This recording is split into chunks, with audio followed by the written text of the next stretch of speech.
What is shaking, gang? Mr. Jeff here. Hope you're all doing well. Super happy to see everybody. So, a very exciting day today. And why is that, you ask?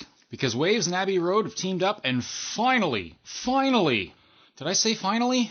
Finally taken one of the holy grail compressors at Abbey Road, the RS124, and what'd they do? Yep, they made a plugin for us. And this is one I've been hoping they would do for quite a while, so yeah, a little excited. So as of me filming this right now, the plugin isn't actually out yet, but by the time you guys see this video, it's gonna be out. So let's take a dive into Logic and take it for a spin, see what we got. Who's ready? Let's go!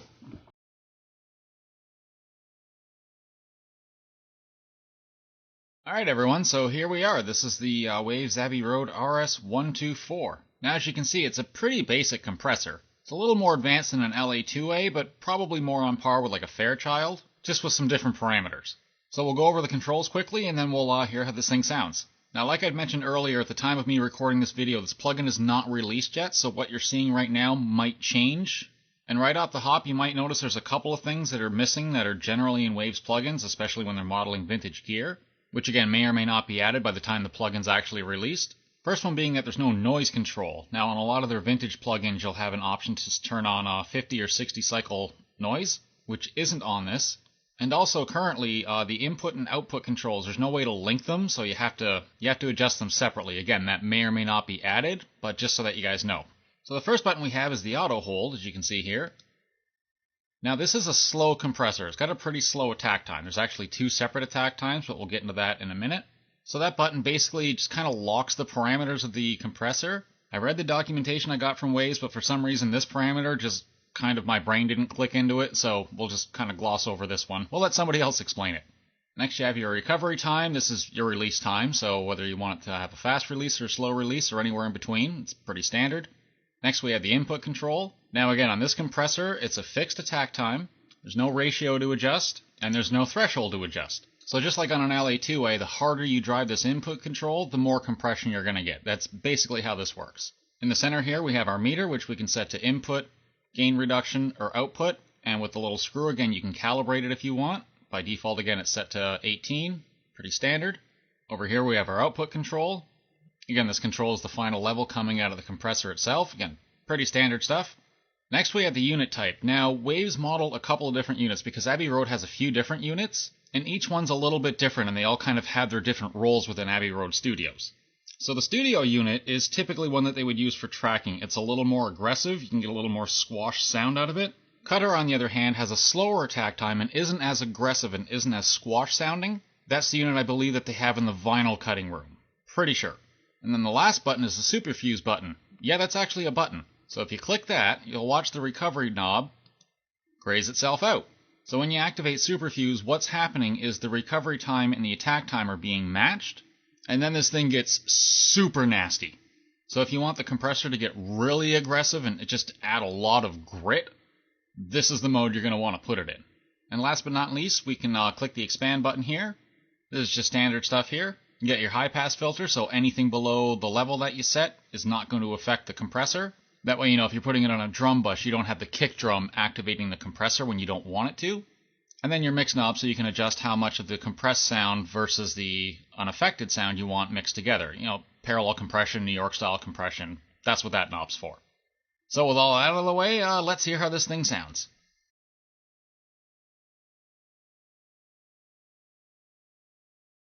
Alright, so I took an old session my buddy and I did, oh god, I don't know, feels like 100 years ago. Pretty much stripped it down to just the raw tracks, because I want you guys just to hear the compressor itself. I don't want you guys to hear whatever else you would do to mix this song. Alright, so we'll start off with it on a drum bus. And on this bus we've got regular drums and we've got some program drums. Alright, so let's start dialing this in. So we'll start with the plug-in off, and then we'll see where we can take this.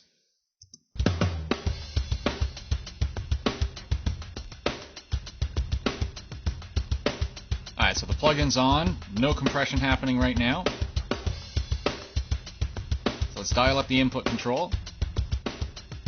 Let's pull the output down first. Again, they're not linked currently, so hopefully they'll link them.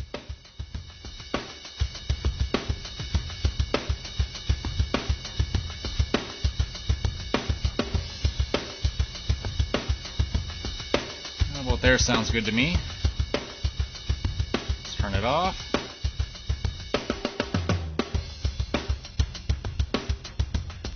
Alright, it's pretty good. Now let's pull the high pass up.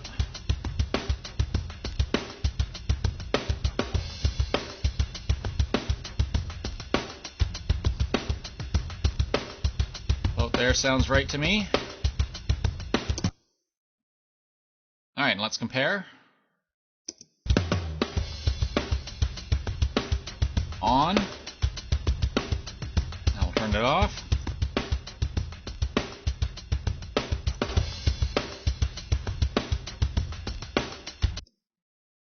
Alright, that sounds actually pretty good. At these settings, the drum compression is actually pretty smooth. Kind of opens the drums up just a little bit, almost makes them a little bit wider. So let's see what else we can do. Let's try the cutter out. So it's still on studio right now, so let's click it into cutter.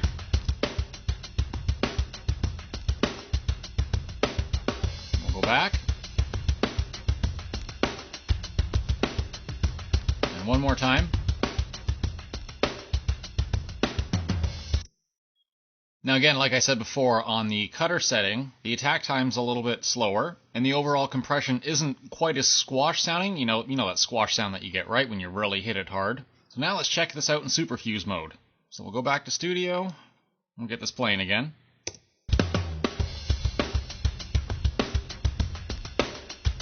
Click this on.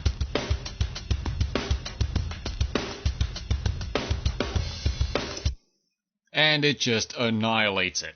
And you can see the recovery is now grayed out because, again, when you put it in superfuse mode, the recovery time is matched to the attack time. So that's why that button grays out. But as you can hear, we'll play it again for a second.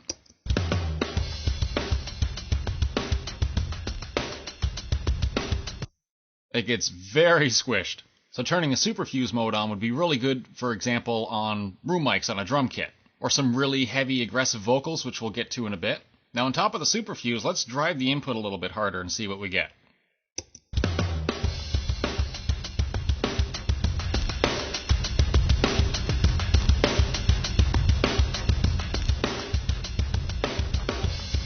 Alright, we'll turn this off.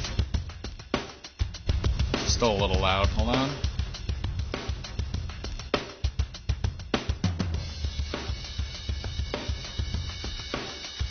There we go.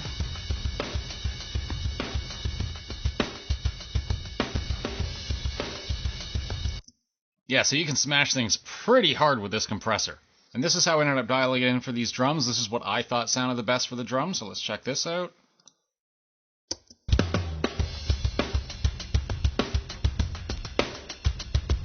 And then off. Back on.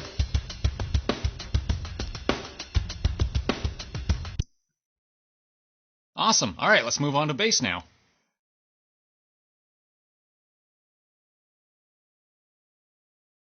Alright, so let's check out the bass from the same section of the song, and we'll start dialing the bass in.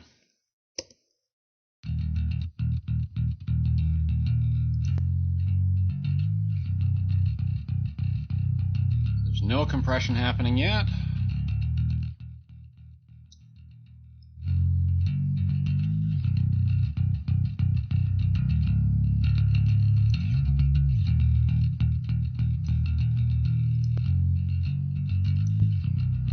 Go, levels are about the same. Now it's bass, so we're going to want a bit of a slower release.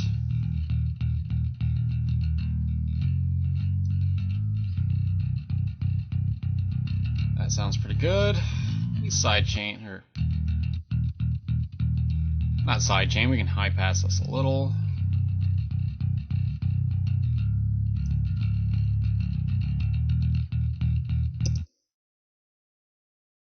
There we go. Alright, let's compare a little bit. So, with it on, and then off,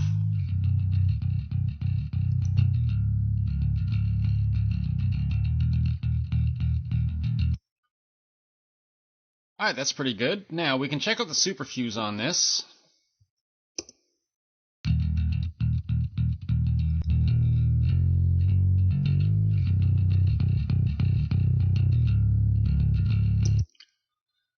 Now, with the Super Fuse on, it does add some nice grit to the bass, but when I was playing this, I was using a pick, and whether I'm using a pick or fingers, I dig pretty hard.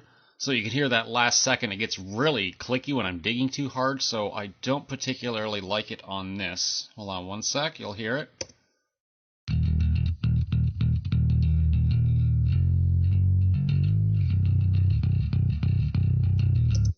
See what I'm talking about? It's a little too clicky on that, so if we take it off,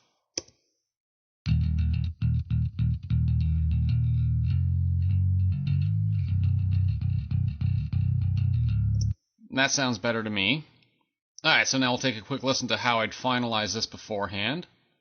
This was how I'd set it up before, which actually almost looks to be about the same.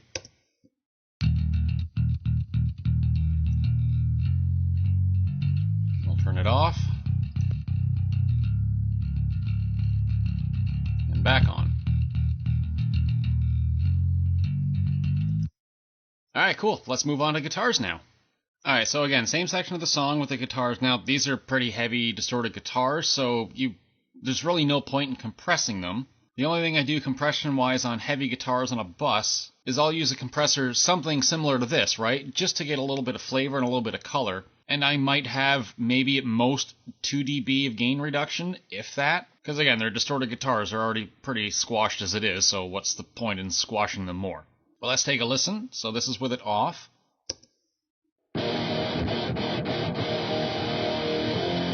Then we'll click it in.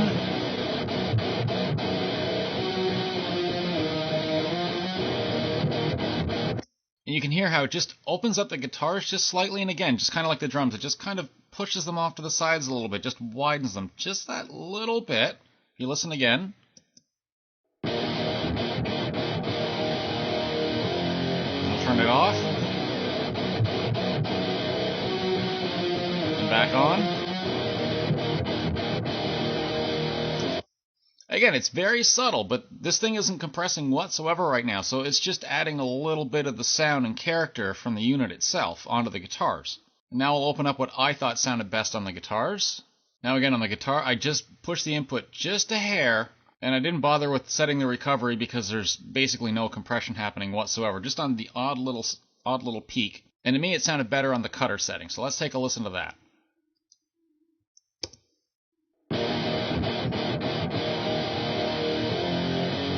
We turn it off. Again, very subtle.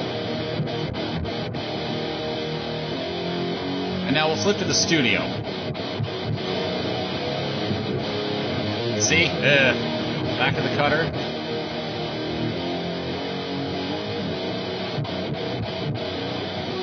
So again, for me, and just for these particular guitars, again, just little to no compression whatsoever, and the cutter setting sounded better for these particular guitars. So yeah, and lastly, let's check this out on some vocals.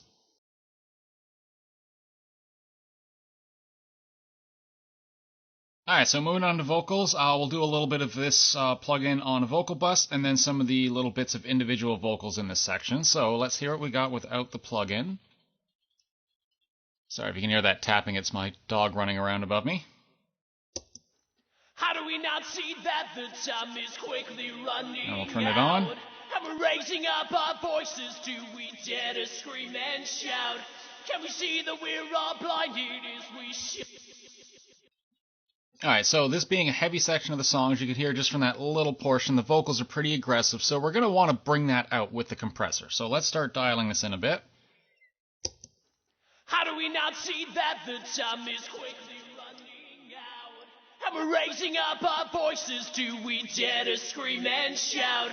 Can we see that we're all blinded as we shut our eyes? Every day we're moving closer to the end. Alright, that's a good start, but we want to pull a little more in, so let's put this into Super Fuse. How do we not see that the time is quickly running out? And we're raising up our voices. Let's push this a little harder. Do we dare to scream and shout? Can we see that we're all blinded as we shut our eyes? We'll bypass the check. We're moving closer to the edge of our demise. When we come up for your vibe, so we cannot ever turn our eyes away again. Alright, so that's pretty good. That's pulling out a little bit more grit out of the tracks. So on the individual ones, I didn't do too much. Let me close this. So on that second half, I stacked them up. So you can see what's going on here on that half. So let's just listen to that on its own. Cannot ever turn our eyes away again. How we gonna wake up, shake up, take up, If we turn them off. grab a hold of that waning day. Somebody tell the captain about where the head And if we kick them back on. is, so we turn this ship around. Gotta grab hold of that wheel and pull. So it really helps pull them forward and again, just make them sound a little more aggressive. And then if we check the main one out here. I didn't bother with the backups and everything else, so... I forgot, I didn't put it on the main one. That's right, I just ran it through here. Duh! So anyway, alright, so let's check out what I ended up doing with it at the end of the day. Alright, so this was how I'd set it up. How do we not see that the time is quickly running out? And we're raising up our voices, do we dare to scream and shout? Can we see that we're And all off. blinded as we shut our eyes? Every day we're moving closer to the edge of our demise. When are we gonna realize that we cannot ever turn our eyes away again? How we gonna wake up, shake up, take up, grab a hold? I didn't level match that one very well, I'm sorry, but again, you can hear how it's pulling out the aggression in the vocal, it's making them stick out more in your face, and again, just overall sounding more aggressive. So this thing is really good for this, actually. I'm pretty impressed.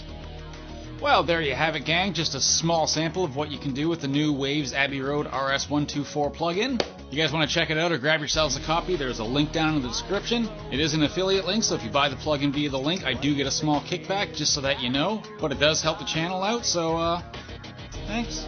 Anywho, don't forget to subscribe if you're not already. Hit the like button, smash that bell, share the video out with your friends, anybody who might be interested. And on that note, I've been Mr. Jeff, and I'll see you guys next time.